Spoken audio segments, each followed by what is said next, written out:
heard the conventional view. Now prepare yourself to hear the other side.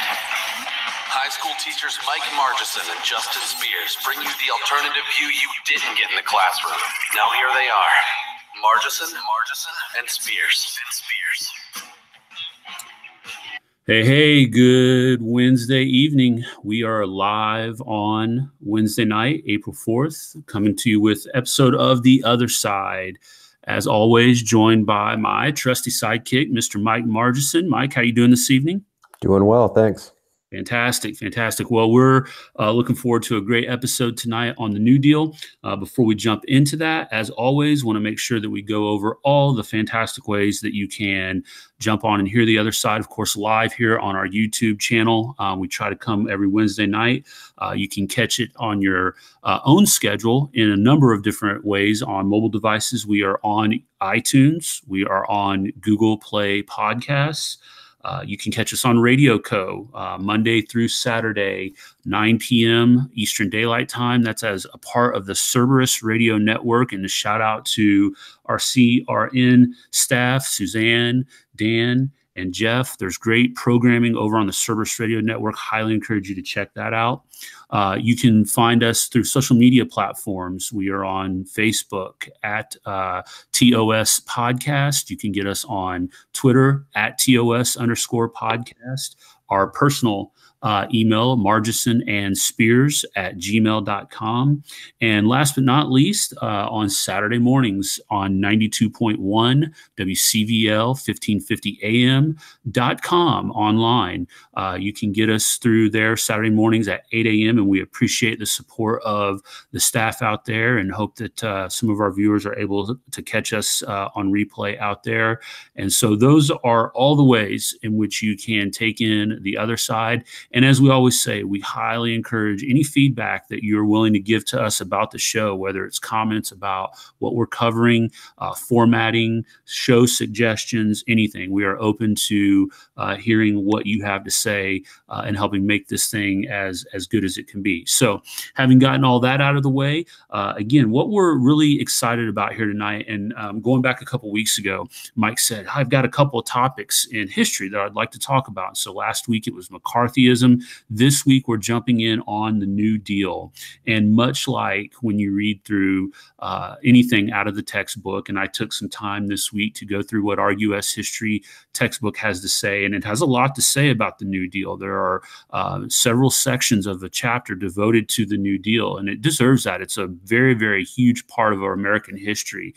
And so I wanted to focus in on the idea of the New Deal being kind of controversial in that it was one of the first times, especially coming off the heels of what President Hoover had done, where the government, through the president and being seen as that, leader of our government, was taking bold steps to intervene in the market. And what doesn't really get talked about a lot in the textbook, and what oftentimes gets not just left out, but patently wrong, is where did this power come from?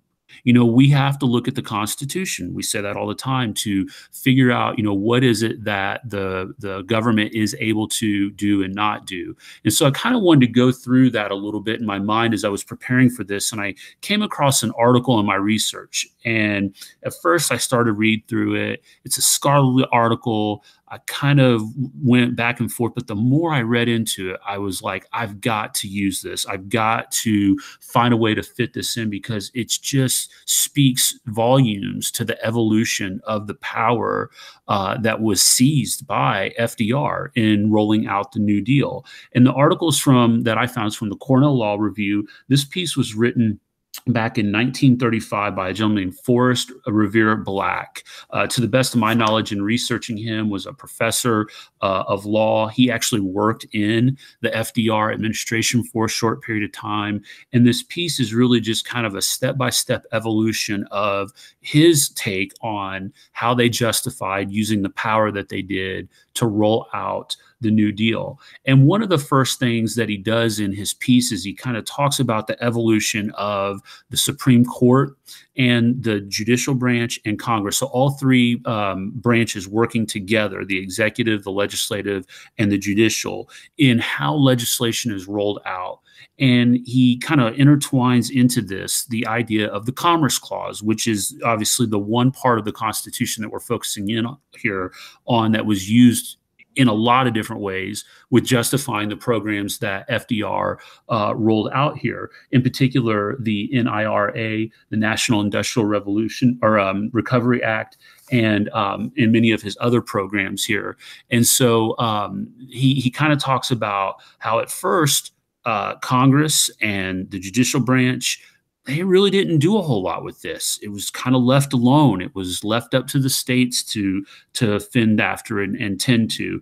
And in particular, he starts with a quote here from a justice in a case called Kidd versus Pearson. It was this is something that he says is a case that's cherished by critics of the New Deal. And there's some famous lines in here. I want to read part of this quote from this justice. And he's kind of talking about the idea of defining what the Commerce Clause is. And he says, if it be held that the term commerce includes the regulation of all such manufactures as are intended to be the subject of commercial transactions in the future, it is impossible to deny that it would also include all productive industries that contemplate the same thing. The result would be that Congress would be invested to the exclusion of the states with the power to regulate not only manufacture, but also agriculture, horticulture, stock raising, domestic fisheries, mining, in short, every branch of human industry.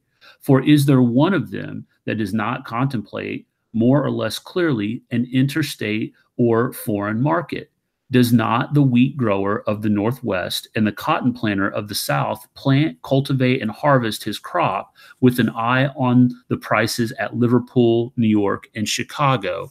And so again, what is being kind of summarized there in saying is that if you take the Commerce Clause the way that many in FDR's administration, including obviously himself, took it, you can justify anything as interstate commerce, which of course is what power is granted through that section of the Constitution. Is, you know, Congress has the ability to regulate interstate commerce and commerce in foreign markets. So anything that would be, you know, that would take place interstate between two states, not intrastate, which we'll talk a little bit about here as we go through this.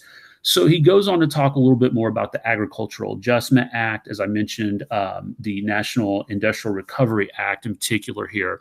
And what he starts to focus in on, and I find this fascinating here, is he says really there was a genius move that was made, because in the legislation that Congress wrote for all of these different parts of the New Deal, one of the things that they did was they embedded the idea of being in a state of emergency. And basically what he says is that, you know, in doing this, it really, really fundamentally changed the way that the legislation was viewed by the courts.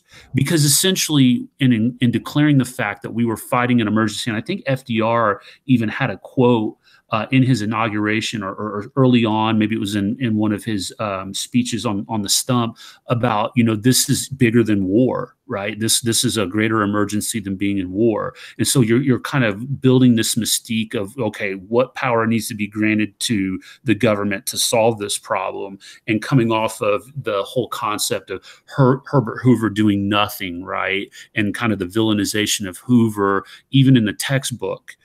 It you know, lambastes him as, you know, kind of sitting on the sidelines. And, you know, it doesn't go so far as to say he didn't do anything, but certainly you get the idea that he wasn't doing enough. And here comes FDR on the white horse, the shining knight. He's going to use the leverage of government to do this. And so he kind of goes on to talk about what this allows the legislation to do, because it's cloaked in this idea of an emergency. And again, I'm going to read part of what the author says in this article. It says, the government does not contend that Congress has an emergency power over commerce in the sense that constitutional limitations are suspended, or that by virtue of the emergency that the federal government has true police power. The only effect of an emergency, in the sense that economic depression is an emergency, is that it presents a situation in which interstate commerce is endangered by activities which in normal times would not seriously affect it. Congress can then reach out and control those activities under its commerce power because of their effect on interstate commerce and for no other reason. And he goes on to quote, and I won't read through all of these here, but I will link to the link to this article so that if you're interested, you go back and read through this, a number of different cases where you can see the evolution of the court and you can read some of the reasoning behind how the justices, when looking at pieces of legislation and considering their constitutionality, they bought this hook, line, and sinker. They felt like there was no questioning of whether or not, we were in this quote unquote emergency period. And to me, that's pretty frightening when you think about the fact that that gives them the authority to be able to do what was read there. And when you go on to read a little bit more here, this is from a case then, because what ends up happening, as the author talks about, is this has a profound impact then on being able to define interstate versus intrastate commerce. And so he's building toward this blending of interstate into intrastate. So imagine in your mind a wall of separation between the two activities, interstate and intrastate. And essentially what he's doing is he's saying that this legislation that's being created through the New Deal is tearing that wall down, and the waters are just mixing together. And it makes it extremely difficult to define what is and isn't interstate and intrastate commerce. And as I'll get to in just a moment, the results of that are going to be more power for the federal government. So he says here, in talking about this in part, there is no room in our scheme of government for the assertion of state power and hostility to the authorized exercise of federal power. He goes on to say, the full control by Congress of the subject committed to its regulation is not to be denied or thwarted by the commingling of interstate and intrastate operations. So again, what he's saying here is that just because there's intrastate commerce, that doesn't matter. If interstate commerce is evident, that trumps anything, because the federal government is given the authority to be able to regulate that. And so obviously that creates a scenario where, you can almost imagine, as I did when I was reading through this, that this is going to basically nullify and void any power by the states. And I found this probably one of the most phenomenally dumb ideologies that I've come across in quite some time. He goes on to say, imagine this situation where the regulation of interstate commerce alone would give to intrastate commerce of the same character an unfair competitive advantage. So let me reiterate what I'm saying here. What he is saying is, if we regulate a market and it helps intrastate markets, we can regulate that too, right? So in regulating interstate commerce, if that gives an unfair competitive advantage to intrastate commerce, well, now we have the authority to regulate that because it could potentially interfere with interstate commerce. And he talks about some railway cases in Minnesota where rail rates for intrastate commerce were much cheaper than interstate commerce or interstate rates. And so that they felt like interfered with interstate commerce. Therefore, it gave the national government the authority to be able to regulate that. And so he goes on and talks a lot more about that in here. Here's another example of a quote from a case. He said, it is clear from these cases that if Congress deems certain recurring practices, though not really part of interstate commerce, likely to obstruct, restrain, or burden it, it has the power to subject them to national supervision and restraint. Moreover, while manufacture is not interstate commerce, agreements concerning it which tend to limit the supply or to fix the price of goods entering into interstate commerce, or which have been executed for that purpose, are within the prohibitions of the act. So here again, do you see the trend that we're building toward here? You keep expanding, you keep pushing the limits, you keep justifying, right, how something could possibly, in a twisted, contorted way, be associated to interstate commerce. And if that case can be made, right, by Congress, the courts are going to read that and they're going to rule on behalf of Congress. Now, it wasn't always that way. Many cases in the early 1900s, the courts restrained Congress from being able to do this. But as we get further and further along, and in particular, when at first there was opposition to FDR and the New Deal, he was kind of spinning his wheels, and the Supreme Court was his biggest enemy. And the book accurately points that out. And of course, they're going to let you know how big of a thorn in the side of FDR the Supreme Court was, to the point where what was he going to do? He was going to pack the courts. If you're not going to rule the way I want, I'm going to pack the courts on you. And of course, we know from famous, line in history, one justice, I believe is Owen, maybe switches his votes to switch in time to save 9. Another justice gets kind of jaded by everything, retires. In comes Felix Frankfurter, who is obviously a big proponent of FDR. He's in his cabinet, I believe, comes on board. And now he's pretty much rock solid with being able to get all of these different labor laws. And I encourage you to read through this article. There are some phenomenal pieces in here where you can see that there's a struggle with federalism going on here, right? States' rights versus national government rights. And really what this all boiled down to was, if you were going to get in the way of FDR, that he was going to do everything in his power to use national government power to trump states' rights, even when it was very clear and evident that the national government had no business being involved with regulating a market, whether it was through labor laws, child labor laws, minimum wage laws, you name it. They went out of their way, the mental gymnastics that were performed to justify why they were able to regulate in the manner in which they were through the New Deal is dumbfounding to me. And I'll wrap up by saying this, and Mike, I said this to you earlier today. This is really shocking to me, and maybe I'm a little naive to it, and some of the listeners can smart me up on this, but this seemed like an extremely dangerous precedent. And I know that's kind of a duh scenario or a duh statement, because of the power that it granted to the national government. But I'm actually quite shocked that we don't hear this used more. I mean, when you think about all of the different things that have gone on in our nation's history, where you would think that the president at the time would be able to cloak something in an emergency and give Congress more authority to be able to pass legislation that would do, whatever it is that he is looking to do. I'm quite shocked that it hasn't happened more often than it has. Yeah, it seems like just using the word emergency would be like a golden ticket there, for anyone who wanted to act like an imperial president. Right. Well, so that version obviously isn't presented in the textbook, that critique and that analysis. You're going to get, the kind of the standard line of FDR came in and needed to do what he needed to do because Hoover wasn't doing enough. And there was some thorns in his side, and Huey Long and, the Supreme Court and everything. But you're not going to get that critical analysis of, wait a second, is this even constitutional? And if so, how? All right. So that's been analyzed. Mike, fill the listeners in here a little bit on, okay, so he obviously was able to do this and was pretty much able to get through what he wanted to get through. But was it successful? We always hear this standard line that the New Deal saved us from the Great Depression, right? Along with entering into World War II.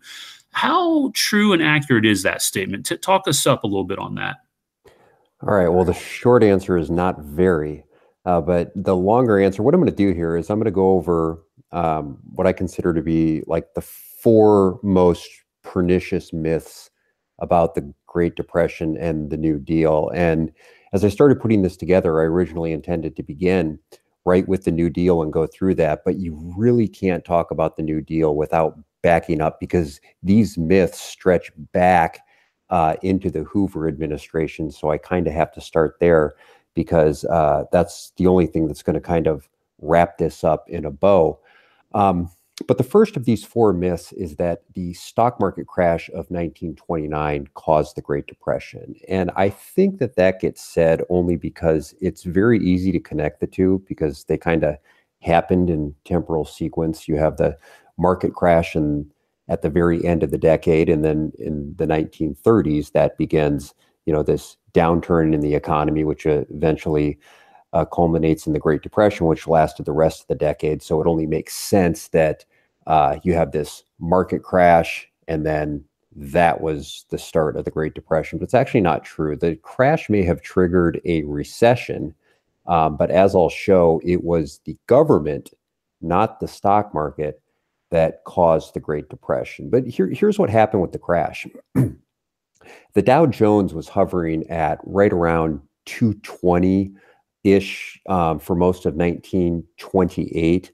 And it started to climb late in that year. So if you're looking at this, if you're kind of picturing a line graph, you're going to see a relatively flat line through 1928, right there around 220. And then late in the year, you're going to see it start to climb. And then through 1929, it's going to climb even steeper than that. And it's going to peak in October of 1929. It's going to peak up over 360. The Dow would surpass 360. So that's almost a 60% increase right there. And then that's when it peaked. And then you had the market crash, Black Tuesday, and the line goes straight down after that. And there's your big stock market crash, or historic stock market crash. But after the market crashed and the dust settled, where was the Dow Jones then? Well, it was right around 220. It was right back at the levels of the summer of 1928. So that's no big calamity. The stock market was coming along and it started to rise. And then there was this major speculative element that came into the Dow Jones in 1929. And what the crash did was it wiped out that speculative element. And that's what it's supposed to do. The market simply purged that toxic element out of it and allowed it to recover naturally. So where we ended up after the crash was the same place that we had just been in the previous summer. In fact, even going forward into time, in the spring of 1930, in April of 1930, the market was up to 285. So that represents a 25% increase over the summer of 1928. So we already start to see some natural recovery, and it's going to be something else, something external, that's going to turn this ordinary normal correction / recession into a decade-long depression. Let me guess, it's the free market. Yeah, exactly. Bingo. I had the pleasure of listening to a really, really good economics professor. I think he was from North Carolina State University. His name was Lee Craig.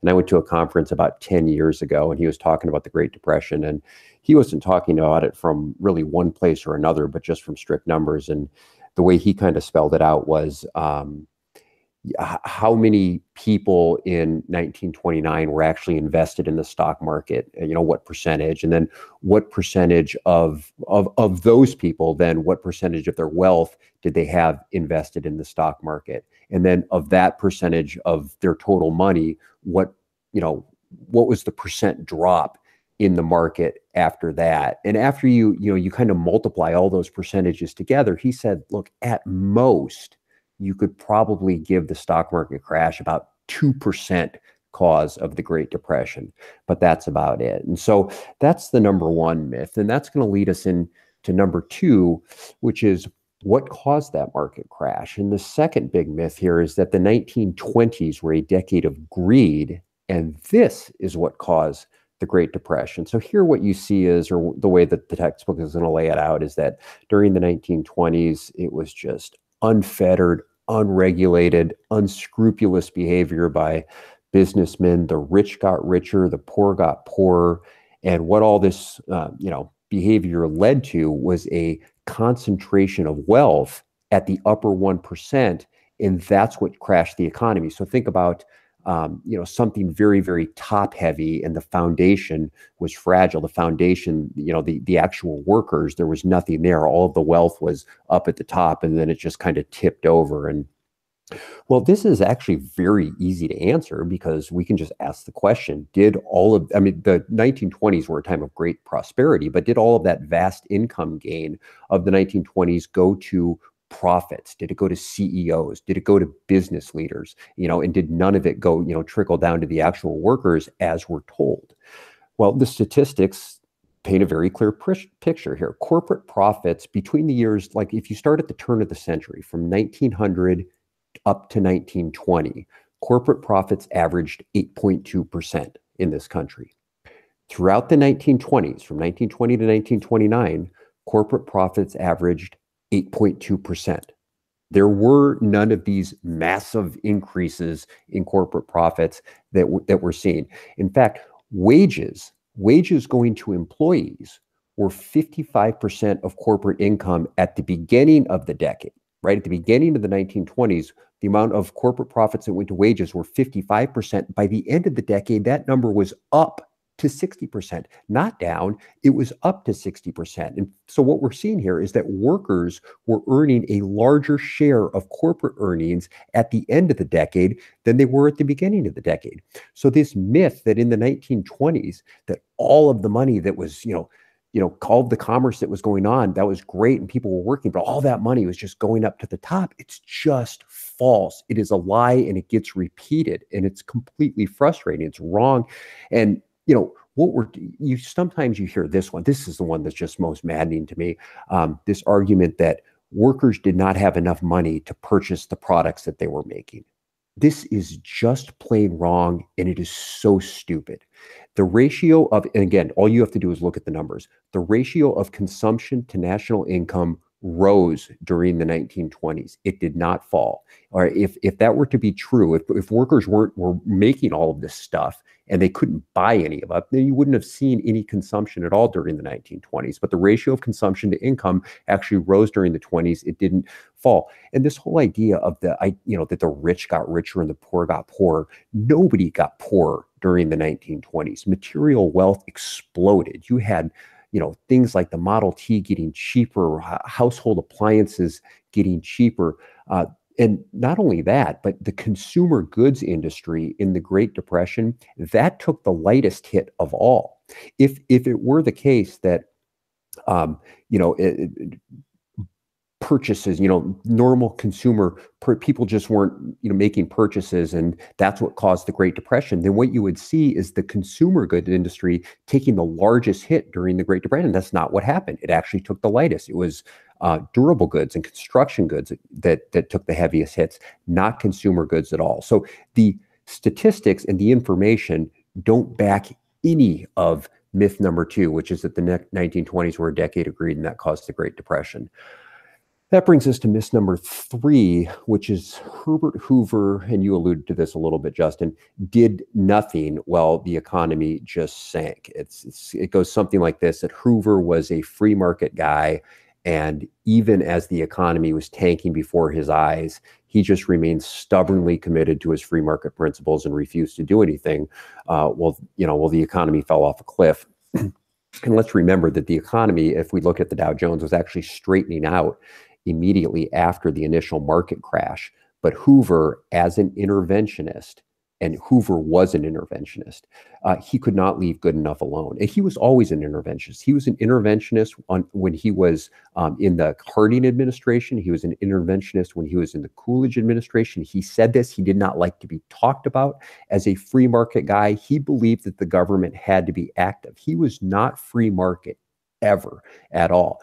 So a couple of things that he did as after the market crash, which made things worse, not better, is he called this business summit, the summit of major business leaders within the nation, and he brought them in. Now, there was no such thing as a minimum wage, but he effectively created one here. And he implored these business leaders, do not cut wages. He said, look, high wages are going to lead to spending. This is what people need, is they need purchasing power, and this is what's going to drive the economy. And so the business leaders, they followed suit, they agreed with them.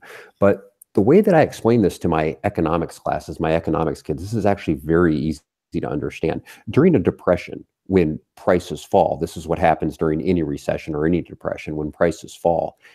To keep wages up is one of the worst things that you could do. So think about it like this. Let's say that I own a business and I make a product, and that product sells for $2. And so every time I give out one of these products, $2 comes in to my store.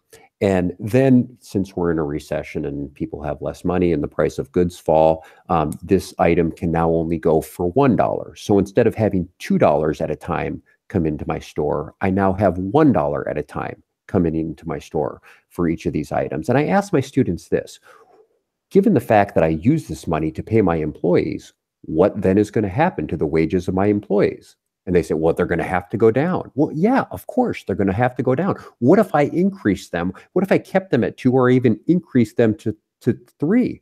And the kids are able to figure out, oh, you wouldn't be able to keep any employees. You wouldn't have enough money. You would have to lay people off.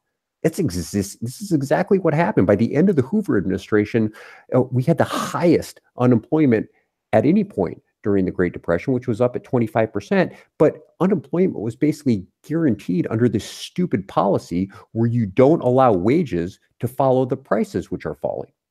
So he did that. That's the first thing he did at this business hub. The second thing he did was he established the Federal Farm Board, which this took taxpayer money and it subsidized farmers.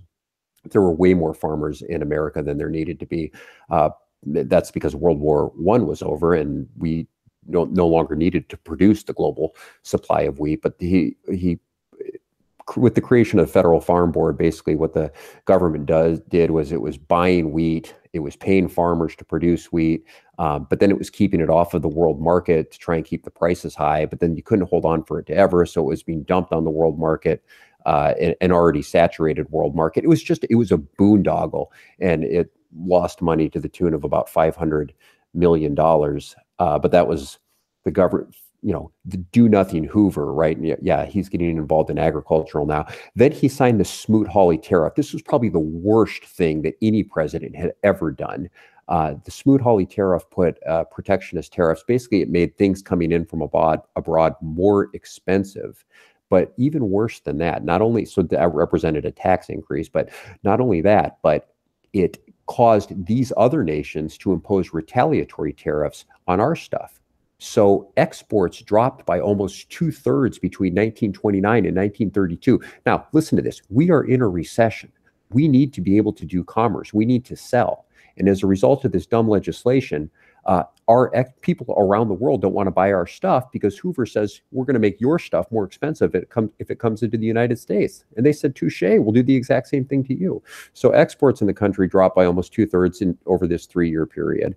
And then the last thing was the Restructuring Finance Corporation. This is a bailout scheme by Hoover, which effectively gave big loans to his closest buddies. One was Charles Dawes. He was running a bank. He got a $14 million loan. See, there was another. No, he got a $90 million loan for a bank in Chicago. There was another head of the Republican National Committee who got a $14 million loan for his bank. It was a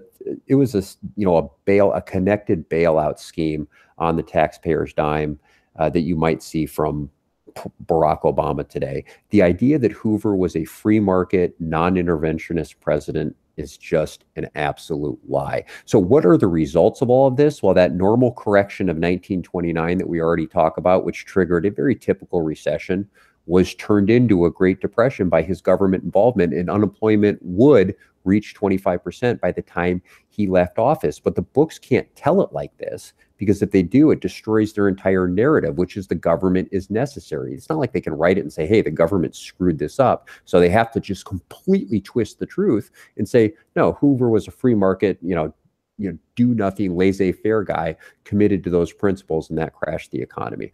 Okay, I'm running low on time, and I barely even got to the New Deal. But the fourth and the worst, the most pernicious of these myths is that FDR's New Deal rescued the nation from the Great Depression. First of all, let me read you a quote from a guy named Rex Tugwell, who was a key figure in Roosevelt's cabinet in the New Deal. He said a little bit later, we didn't admit it at the time, but practically the whole New Deal was extrapolated from programs that Hoover had started. So this idea that FDR is somehow different, than Hoover, Hoover represented this, and then FDR came in, kind of like you said, Justin, came in riding his white horse and then did all these things different and saved the nation. No, he did the exact same thing that Hoover did. And his Treasury Secretary, Henry Morgenthau, at the end of the 1930s, he had this quote speaking to some key figures in the Roosevelt administration. He said, we are spending more than we've ever spent before, and it does not work. After 8 years of spending, we have just as much unemployment as we had before and an enormous debt to boot. There is no way that you can deny that the New Deal didn't work. And in fact, you will even see the textbooks slowly come around to the fact that the economic statistics do not match that narrative, that the New Deal rescued the nation from the Great Depression, because there's just no way around it. Unemployment in 1939 for the entire year was higher than it was in 1931 at the beginning of the decade. We had this entire, this 7 years of New Deal programs, which were supposed to cure the unemployment problem, and they didn't. The unemployment problem actually got worse at the end of the decade than it was. In fact, in 1937, we went into what historians sometimes call a second Great Depression. That's 5 full years after the first 100 days with the WPA and the CCC and all of these programs that we are led to believe by our history textbooks cured the Great Depression. They did nothing of the sort. They did not cure it at all. And sometimes you'll get something stupid like they'll say, well, it provided people hope. And there's just no evidence of that either, because they don't have any consumer confidence polls that go back there. It's just grasping at straws at this point. But those are my 4 big myths about FDR, the Great Depression, and the New Deal. Well, there you have it, folks. Wrestle with that. You're not going to get this reading in a textbook. You're not going to get this listening to the mainstream conventional wisdom on the New Deal and FDR. So hopefully this has left you with some questions and kind of having you, dig a little bit deeper into what this was all about and presented this other side of the New Deal. For our listeners on 92.1, 1550 WCVLAM.com, we're going to have to leave you now. For those of you listening live on YouTube, stick around for our bonus segment. Next week, we'll be back to cover another topic in history. And just like we've done for the last 2 weeks, we're going to leave you hanging on the edge. So join us next week when you find out what topic in American history we're going to wrestle with next week on The Other Side. All right, Mike, I actually want to pick up here with kind of one of the things that you were really hammering on there. And it's so important for the listener who's trying to really make heads or tails out of, what was going on here. And it goes back toward what you were talking about with Hoover. I want to read part of what the textbook has to say about Hoover. And it's this idea of that Hoover relied on volunteerism. And I had actually never really heard this before prior to reading. And so when I'm reading this, I'm almost kind of like jaws on the ground. I'm like, what in the world I have never heard this version of what Hoover was attempting to do.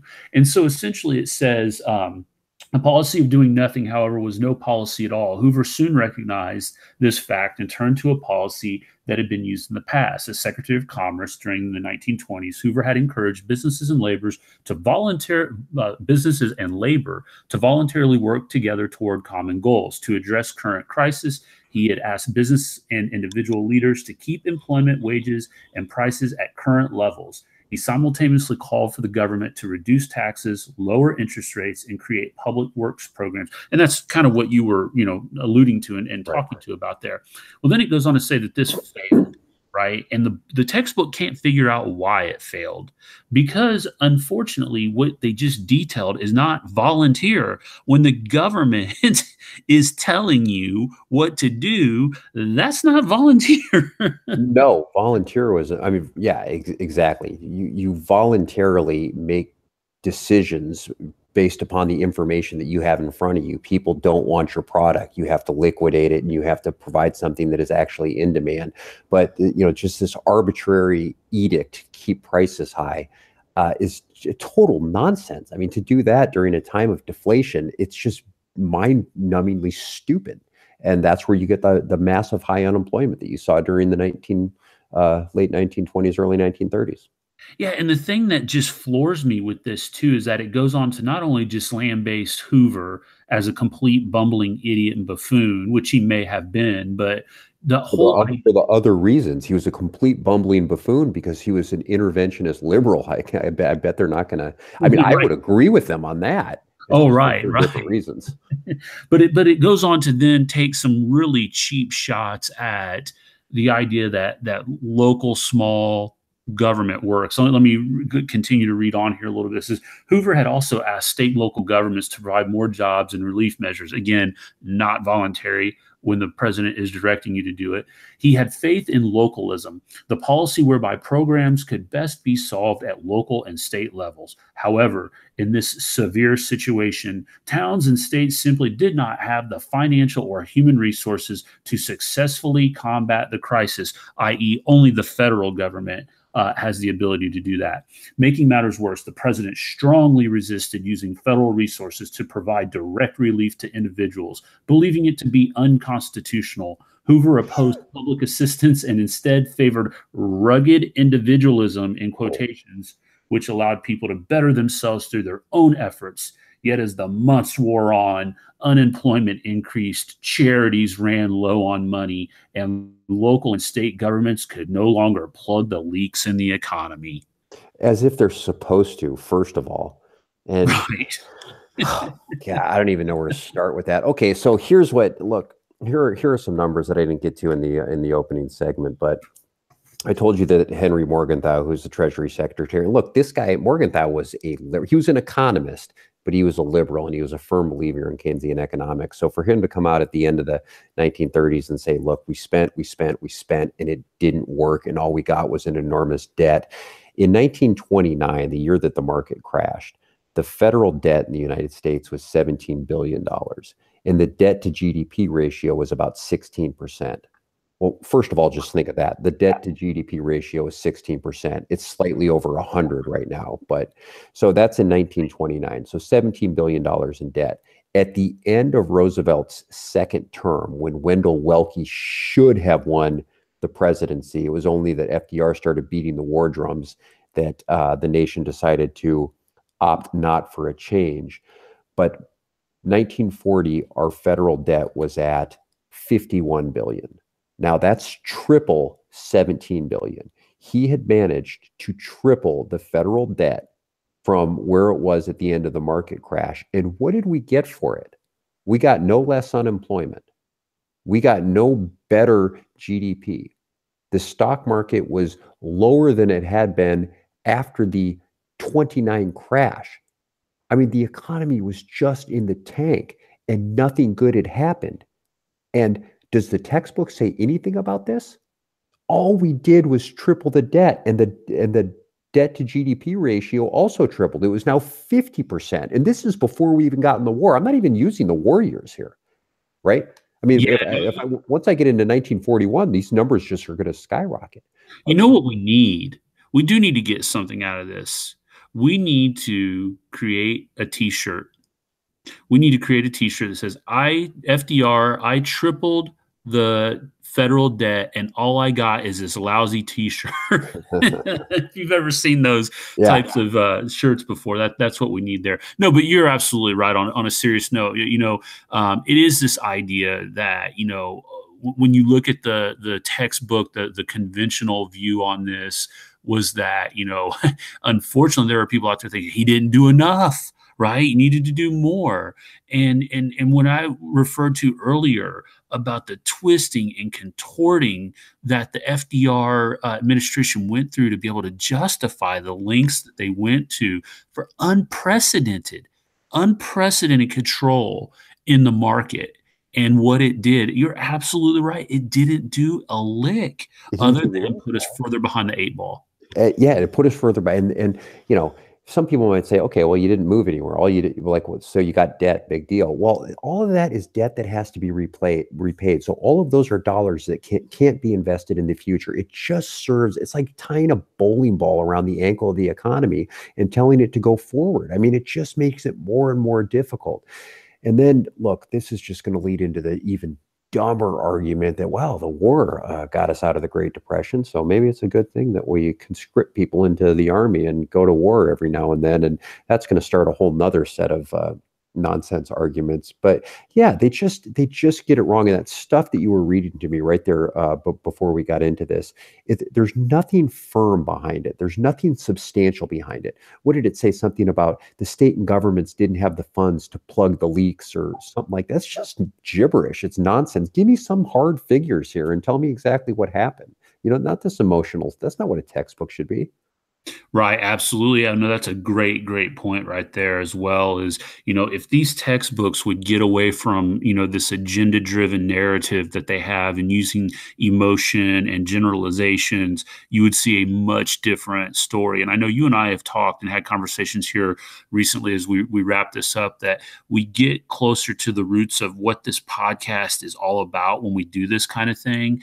And it is like shocking to the system to think that there are millions, literally, not hyperbole, millions of impressionable minds sitting in classrooms all across this country that are getting that perspective. And you double that on top of every other thing that they get in other courses and classes as well. And really, it isn't all that shocking that we're in the position that we're in today. And it's sad, I know, but it's all the more reason why I think we are fighting what we can to set the record straight and to challenge people to think about this narrative. And something innately inside you should be saying, you know what, you're right. That doesn't seem right. Something's telling me that what I learned doesn't seem right. It's not adding up. And hopefully it's encouraging you to go out and learn more about what really went on and what, doesn't get presented in the classroom.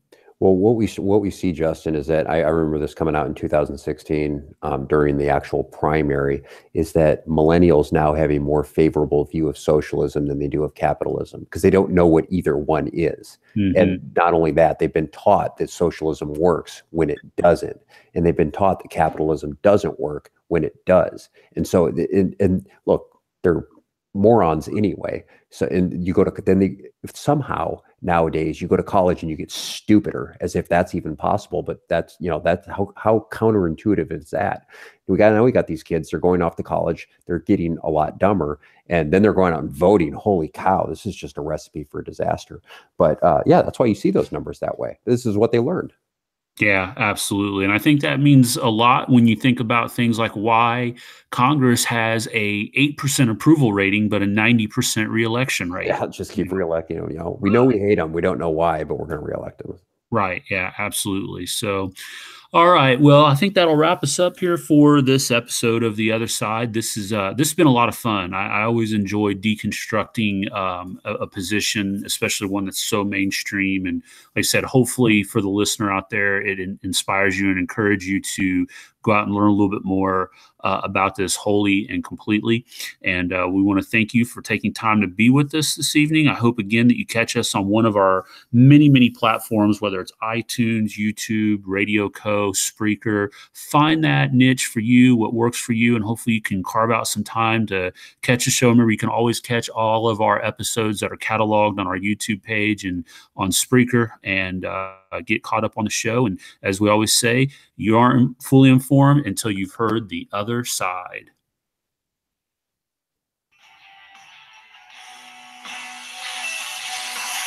Thanks for listening. And remember, you're not fully informed until you've heard the other side.